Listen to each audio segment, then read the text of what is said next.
पप्पू यादव को सिर्फ धकेला नहीं गया बल्कि एक तरीके से तेजस्वी यादव ने उनके साथ मारपीट करवा दिया, क्योंकि पप्पू यादव को गिरने के बाद काफ़ी चोटें लगी है और पप्पू यादव ने लाइव आकर भावुक हो जाते हैं। रोने से खुद को कैसे कैसे रोकने का वो प्रयास करते हैं और पप्पू यादव का दर्द उनके लाइव वीडियो में देखने को मिला है। और पप्पू यादव का जिस प्रकार का अपमान हुआ है, उसके बाद पप्पू यादव गुस्से में कम और ज़्यादा कह सकते हैं कि दुख में नज़र आ रहे हैं। उन्होंने तेजस्वी यादव की पूरी कुंडली खंगाल कर रख दी है। उसके साथ ही साथ लालू प्रसाद यादव पर भी उन्होंने बड़े बड़े खुलासे कर दिए हैं और आखिर तेजस्वी यादव की उन्होंने कैसे खटिया खड़ी कर दी, ये तमाम बातें 5 से 8 मिनट की रिपोर्ट में हम आपको बताने जा रहे हैं। नमस्कार, मैं प्रिंस कुमार सिंह और आप देख रहे हैं पॉजिटिव इंडिया। अगर अभी तक आपने चैनल को सब्सक्राइब नहीं किया है तो खबरों से अपडेट रहने के लिए कृपया चैनल को सब्सक्राइब कर लीजिए और जो लोग ऑलरेडी कर चुके हैं उन तमाम लोगों को सहृदय धन्यवाद। अब वापस आते हैं अपनी खबर पर और आपको बताते चले कि पप्पू यादव ने तेजस्वी यादव की खटिया खड़ी कर दी है और अपने अपमान का बदला लेने के लिए वो साफ तौर पर तैयार दिख रहे हैं। पप्पू यादव ने अपने आंसुओं को रोकते हुए साफ तौर पर जो संदेश दिया है, जरा वो बयान सुनिए। कितना आप लड़िएगा और पप्पू यादव भी कितना कर दी तो लालू यादव जी, मैं आपसे अंत में एक आग्रह करना चाहता हूं। आपके बेटे हैं, हर बाप को होता है मेरा बेटा बड़े होना चाहिए, लेकिन आपको बेटे को कहिए अहंकार खत्म करे, हुनर सीखे, पढ़े, लूट सीखे, अहंकार खत्म करे और चंडाल चौकड़ी के इर्द गिर्द खत्म हो और वर्कर से मिले, वर्कर की इज्जत करे। वो लालू यादव जी, आपके कारण यादव के बच्चे जो हो कर देते हैं हुल्लड़बाजी, इनको लगता है कि मेरी पॉपुलरिटी है। लालू यादव जी, बस तेजस्वी जी आपके लड़के हैं, इतना ही है, या और जो लोग भी हैं वो उनके लड़के ही हैं और कुछ भी नहीं है। यही क्वालिटी है तेजस्वी जी की कि वो लालू यादव जी के पुत्र हैं और लालू यादव जी अभी भी पागल हैं अपने पुत्र के लिए, बस। और क्या क्वालिटी है? और ज्यादा बेचारा इनको लगता है कि क्या करें, कहां जाएं। उनकी गलती नहीं है, उनको तो आपने तिरकैया बना दिया, रोड पे ला दिया, पेंडुलम कर दिया। यादवों को तो आप कहीं का नहीं छोड़ा, आज वो डगरा का बैगन बन चुके हैं। यादव की कभी कोई गलती नहीं थी। आपके साथ जो ठेकेदार पटेदार दलाल रहते थे उन लोगों ने यादवों को बदनाम किया। 14-15% यादव होने के बाद, 17% मुसलमान होने के बाद कोई कभी चुनाव हार सकता है इस जन्म में? ईबीसी और ओबीसी जो कंप्लीट साथ में खड़ा हो, क्या कारण है लालू जी सभी लोग छोड़े आपको? यादव तो हमेशा दूसरे कास्ट के लिए लड़ते थे। आपके एमएलए एमपी जो दलाली करने लगे, ठेकेदारी पटेदारी करने लगे, माफियागिरी, उन लोगों से लोगों को तकलीफ हुई, यादव से कहीं तकलीफ नहीं। और मैं उसी का शिकार हो गया। आप 30 साल पहले पैदा हुए, मैं बाद में पैदा हुआ। मेरा गुनाह यही है कि ईश्वर ने हमको बाद में पैदा किया। लालू जी, आप लोग पहले पैदा हुए, हम आपके पहले पैदा हुए होते लालू जी, आज तो दुनिया कुछ और होती। वर्ल्ड गर्व करता, याद में होगा ये क्या होता। चलिए लालू जी, मैं एक अंत में आपसे बात पूछना चाहता हूं, बुरा नहीं मानिएगा। एमपी चुनाव के बाद आपने लड़ने नहीं दिया, आपने कांग्रेस से आपको ताकत दिखा के आपको टिकट नहीं होने दी। कोई बात नहीं, आप मधेपुरा चाहते थे, हम नहीं लड़ना चाहते थे, क्योंकि मधेपुरा के लोगों ने एक बार जब 5 साल हम लगातार सेवा की, ना जाने एक जात को नहीं छोड़े, घर नहीं छोड़े, बाढ़ तूफान में रहे, कितनी ट्रेनें लाए, फैक्ट्री लड़ के हमने दी, बीजेपी से हमने उद्घाटन कराई, लेकिन नतीजा घात के जाति पाति पर चली गई, आपके कैंडिडेट आ गए और बूथ के चलते, ये बक्सा के चलते पप्पू यादव भी चुनाव हार गए। मैं हारा नहीं, पूर्णिया की जनता ने हमको चुनाव जिता दिया। पूरी दुनिया विरोध में थी लालू यादव, आप विरोध में थे। सर प्रधानमंत्री 2 बार आए, एसपी डीएम से लेके पदाधिकारी, रोड शो किए नीतीश कुमार। हम प्रेस कॉन्फ्रेंस करके बोले कि डॉक्टर के हमको वोट नहीं चाहिए, कभी माफिया अपराधी के हम वोट मांगने नहीं गए। गरीब और आम आदमी और यूथ के अलावे और माँ बहनों के अलावे किसी से कोई अपेक्षा नहीं की। और हमें गर्व है कि हमें किसी भी जात के लोग, चाहे वो राजपूत समाज हो, कोई हो, सभी लोगों की मदद, किसी का 2%, किसी का 10% हमको मिला और सबने पप्पू को अपना बेटा समझ करके चुनाव जिता दिया। लेकिन आज भी आप उसके बावजूद भी 1 सालों से मैं कांग्रेस में हूँ, कांग्रेस के साथ मैं सभी जगह खड़ा हूँ, कांग्रेस के एसोसिएट मेंबर बना। मैं पागलों की तरह अपनी पार्टी का विलय कर दिया। जो पार्टी मेरी आत्मा थी, वर्कर नहीं चाहते थे, वर्कर पागल हो गए, वर्कर रोते रहते हैं। आप एक बार भी हम झारखंड में 1.5 महीना रह करके सरकार बनाए, पूरा झारखंड हेमंत सोरेन जी और कल्पना सोरेन जी के साथ हम खड़े रहे। झारखंड में हेमंत सोरेन और कल्पना के बाद से पप्पू यादव का डिमांड था और पप्पू यादव मोटरसाइकिल पर घूम घूम करके सरकार बनाई। आप कहीं नहीं थे और तेजस्वी यादव को कहीं कोई डिमांड नहीं था। उसके बाद कांग्रेस ने हमको लगाया दिल्ली में, फिर लगाया पंजाब में, मुंबई में, लेकिन जब बिहार की बारी आई तो कांग्रेस आज तक पता नहीं राहुल गांधी जी किस बात को लेकर संशय में और शंका में थे हैं। मुझको इस बात की जानकारी नहीं। मैं राहुल गांधी जी के प्रति इतना रिस्पेक्ट, मैं जानता हूं कि राहुल गांधी जी एक सच्चाई है। ये अलग बात है कि उनके इधर लोग उनसे क्या कहते हैं, वो यदि सिर्फ जनता के साथ आए कनेक्ट कर ले तो राहुल गांधी से बड़ा और मजबूत लीडर कोई नहीं है। और मैं उन्हीं के नेतृत्व में बिहार में एक सरकार बनते देखना चाहता हूँ और वही बना सकते हैं कि वो जब नेतृत्व करेंगे तो लोगों का, ऊंची जाति, यूथ का, दलित का, ईबीसी का, ओबीसी का, जो लोग आरक्षण, जो लोग यूपीएससी, एसएससी, बीपीएससी की बात करते हैं बच्चे, वो राहुल गांधी के प्रति उनकी आदर है क्योंकि उनकी आवाज वो है।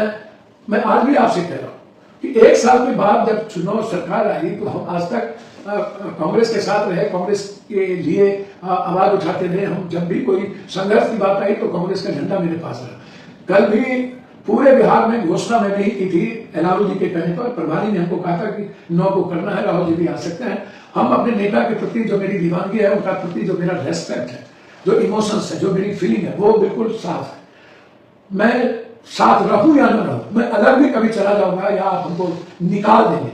मुझे लगता है कि लालू यादव जी के रहते पता नहीं कांग्रेस को किस बात का डर, समुद्र और इतनी बड़ी चीज, और लालू यादव और तेजस्वी यादव जी जो कभी भी भीतर से आज तक रिस्पेक्ट नहीं दिए राहुल गांधी को, कांग्रेस को कभी रिस्पेक्ट नहीं दिए। सिर्फ सोनिया जी ने जितना लालू जी की मदद की, जिसके कारण लालू जी और सोनिया जी के कारण बस इतना ही रिश्ता है। कभी भी लालू यादव, तेजस्वी यादव ने एक बार भी मदद नहीं किया। तो अब आपसे मैं एक बात पूछूं, कल हरियाणा के संजय यादव जी आपके बहुत नजदीक हैं, रखिए कौन है मुझको नहीं पता और मैं उनके बारे में जानना भी नहीं चाहता हूं। पहले वो अखिलेश जी के साथ थे, कहां थे, क्या किए, कौन है संजय यादव जी और कौन है मनोज झा जी। मैं दोनों आदमी को बहुत नहीं जानना चाहता हूँ, क्या थॉट प्रोसेस है, क्या आपके इर्द गिर्द। संजय यादव जी कौन है, इसको मैं कभी बहुत नजदीक से समझने की कोशिश नहीं की और आपके वो इधर है। तेजस्वी जी, आप कितने अपने वर्कर और मंत्री विधायक से मिलते हैं और कितना देर बैठाते हैं ये दुनिया को पता है। आपके विधायक कितना अपमानित करते हैं वो सबको पता है। लेकिन आप हमको तो बकस दीजिए, आप मुख्यमंत्री बनिए। मैं कहा हमारे नेता यदि आप निर्णय ले लेंगे कांग्रेस के कि तेजस्वी यादव को मुख्यमंत्री बनाना है तो पप्पू यादव क्या करेगा, आप हमको बताइए। ज्यादा से ज्यादा हमारा रास्ता क्या है, हम कहां जाए। सीमांचल और कोसी की जनता हमको आज तक एक्सेप्ट मुख्यमंत्री या सरकार बनाने में कभी नहीं, वो आपके साथ रहे, कभी कांग्रेस के साथ रहे। माइनॉरिटीज से मेरा रिश्ता बिल्कुल खून का है, मैं दिल से कहता हूं, राजनीति का नहीं है। और कमजोर और गरीब तरीके से रिश्ता मेरे भगवान और भक्त का है, राजनीति का नहीं। जो भी सीमांचल कोसी में गरीब हैं, मैं उन्हें भगवान मानता हूँ, सुदामा की तरह मैं उनकी परछाई। और मुसलमानों ने, दलितों ने हमेशा हमको अपने बेटे के रूप में देखा, मैंने भी उसी नजरिए से देखा। आज जो मैं इतना अपमानित हो रहा हूँ सिर्फ सीमांचल और कोसी के कारण, क्या मेरे पास रास्ते नहीं हो सकते? सबके पास रास्ते हो सकते हैं, सब सेकुलर और नॉन सेकुलर हो सकता है, ममता हो सकता है, महबूबा हो सकता है, शरद यादव भी तो एनडीए में थे, बाद में सेकुलर हो गए। लालू यादव जी, आप भी तो बीजेपी का सपोर्ट लेके मुख्यमंत्री बने, आप सेकुलर हो गए। सब लोग तो लिए ही, कौन बीजेपी के साथ नहीं था? कौन? आप नहीं थे, सिर्फ कांग्रेस, कांग्रेस के अलावा कोई नहीं। बीपीसी की सरकार बनी, अटल जी नहीं थे मंत्री, सरकार बाहर भी की ना, तो साथ में नहीं थे। मेरी मजबूरी है कि जिस तरीके से मुसलमान मोहब्बत करता है और इनका जो टारगेट हमेशा मुसलमान को लेके रहता है, और एसटी एससी की एजुकेशन न हो, यूपीएससी को खत्म करें, बच्चों को खत्म किया जाए, नतीजा है कि वैचारिक रूप से मैं कांग्रेस के साथ हूं, मेरा वैचारिक रिश्ता है कांग्रेस के साथ। और राहुल जी के साथ और प्रियंका गांधी के साथ भी पता नहीं 1 साल हमें राहुल जी क्यों समझ नहीं पाए, मुझको नहीं पता क्या कारण है, क्या हुआ, कौन ऐसे लोग हैं। लेकिन अब आपने अंत कर दी। कल आप और संजय यादव जी ने एक साजिश के तहत राहुल गांधी जी को पदयात्रा करने नहीं दिया। आपने रथ बना के सबसे पहला टारगेट आपने पप्पू यादव को लिस्ट से नाम कटवा दी, जबकि मुझे मन पर चढ़ने का शौक, तेजस्वी जी आपके साथ चलने का कोई शौक नहीं है मुझे। भगवान न चाहे कि मैं आपके साथ कभी चलूं। मैं गरीब गुरबा का हीरो हूं, मैं ऊंची जात का भी हीरो हूं। शायद अब लालू यादव के वोटर के सिर्फ यादवों के बीच लालू यादव के कारण आपको भीड़ लग जाती है। हमेशा तेजस्वी जी इस तरह अपमान मत करिए, मरता क्या नहीं करता। आप जिस तरीके से लगातार व्यक्तिगत हमला करते हैं ना, ये सही नहीं है। संजय तय करेगा मेरे भाग के बारे में। कल आपने मंगनीलाल मंडल को अध्यक्ष बनाया, उसको पैदल चलवा दिया नीचे, और संजय यादव को आप रथ पे चले। क्या है संजय यादव? महात्मा गांधी या सुभाष चंद्र बोस? मंगनीलाल मंडल पैदल चले 3 किलोमीटर 80 साल की उम्र में। यही रेस्पेक्ट है मंगनीलाल मंडल जी का? यही इज्जत है अत्यंत पिछड़ा का? आप अत्यंत पिछड़ा की बात करते हैं, किसकी इज्जत करते हैं? आपके गाड़ी में संजय के अलावा बैठा कौन है? कितना आरोप बेटा कि आप इज्जत की है? आप ही मंत्रिमंडल से निकाले ना, विभाग मंत्री थे ना। वो पैसा गया किसके पास था? सीओ का पैसा वसूली किसके पास था? आरोप बेटा नहीं लिया था। किसको आरोप कसते हैं? अब अंत कर दिए। तेजस्वी जी मैं हाथ जोड़ता हूं, मैं कांग्रेस की आइडियोलॉजी से जुड़ा हूं, और आप लालू यादव की आइडियोलॉजी से नहीं जुड़े हुए। आप लालू यादव जी कितना जल्दी मर जाए ये आप सोचते हैं। आप कब गए लालू यादव को देखने? सिंगापुर में थे लालू यादव को देखने आप गए? आपकी बहन के अलावा कौन गया? अभिषा के अलावा और बड़ा बेटा के अलावा? रांची जेल में कितने बार गए लालू यादव से? कितने बार गए लालू यादव के साथ कोर्ट में? हमेशा लालू यादव से मेरी छवि अलग है। लालू यादव के बगैर आप सुन रहे हैं, और आप हमेशा अपमानित करते हैं। कल आपने साजिश के तहत मुझे बेइज्जत करने की कोशिश करवाई। मैं तो छवि दे रहा था, हम गिर गए थे, चोट लगी थी इसलिए लौट गए। क्षमा चाहता हूं मैं पूरे देश और दुनिया से। हम मंच पे नहीं चल रहे थे, हमें चोट लग गई थी। सिर्फ अपने नेता को हम वहां चाह रहे थे कि वो ऊपर चढ़ जाए, और एक साजिश के तहत कल भी आपने सिर्फ कांग्रेसी झंडा और पूरा बिहार राहुल गांधी के विचारों में लगा हुआ था। कल कहां था आपका झंडा? दुर्भाग्य है मेरा कि मैं लालू जी के बाद पैदा किया। बस तेजस्वी जी, हम हमेशा आपके पिता और आपके परिवार के साथ खड़े रहे, और हमेशा आपने हमें अपमानित किया। अंत में एक आग्रह और करूंगा, आप बकस दीजिए। मेरी विचारधारा कहीं और है, हम दोनों 36 के रिश्ते हैं, विचारधारा है, नदी के 2 किनारे हैं आइडियोलॉजी के मामले में। मैं इंसान को भगवान मानता हूं, राजनीति की कोई विश्वास नहीं करता हूं। सियासत के लिए न किसी को गाली दूंगा, न किसी की विचारधारा को, और मैं इमोशनल ब्लैकमेलिंग नहीं करता। कभी वोटर लिस्ट से पत्नी का नाम कट जाएगा तो कभी कुछ। जब बारी आती है तो लालू यादव के नाम का इस्तेमाल करते हैं, जब बारी आती है तो फिर लालू यादव से महीनों दिन दूर रहते हैं।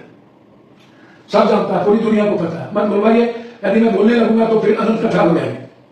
इसलिए मैं बहुत कुछ नहीं बोलना चाहता हूं। कल आपका अंतिम दिन था, मैं जब तक जिंदा रहूंगा मेरी कोशिश होगी आपकी परछाई से दूर रहने का। अंत में मैं आपको कहना चाहूंगा, खेता घटना में मैं सरकार से आग्रह करूंगा कि जो इनकाउंटर पे उसकी सीबीआई इंक्वायरी कराई जाए। उनकी मां के लोग मेरे पास आए थे। वो एक गरीब मजदूर लड़का था जो पंजाब में खट्टा था। 1 सप्ताह पहले आया, हथियार कर दिया। 2 केस कभी उसके ताश खेलने और गांजा भांग पीने के मामले में उस पर 2 केस में कोई हिस्ट्री सीटर नहीं था। कोई 302 और 307 का मुकदमा वाले जेल में नहीं गया था। एक दिन पहले कोई सिविल केस में जाके उठा के लाया। आप एक दिन बाद उस निर्दोष बच्चे को आपने गोली मार दी। जो हथियार दिया उसको गोली मार दी, जो शूटर जिसको दिखाया उसको आपने जिंदा छोड़ दिया।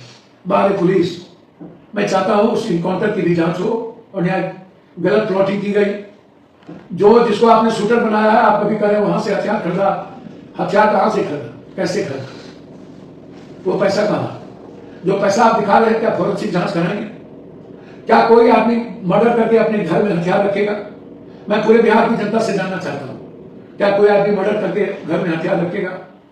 क्या कोई आदमी मर्डर करके अपने घर में रहेगा? आप हमको बताइए, मैं आपसे जानना चाहता हूं। 7 कोस दूर, जब आप उसके बेटे के बारे में आज तक पता नहीं करता है। मस्तू को जब बनवा दिया अजय वर्मा, तब तो आपने उसका नाम दिया नहीं।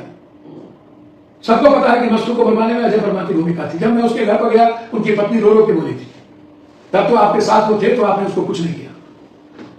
और आप बीच में आप अजय वर्मा का हल्ला किया, आपसे कोई समझौता फ्रेंडली टच हो गया तो फिर आपने उनका नाम छोड़ दिया, जबकि वो सही में इस मैटर में दूर दूर तक उसकी भूमिका नहीं है।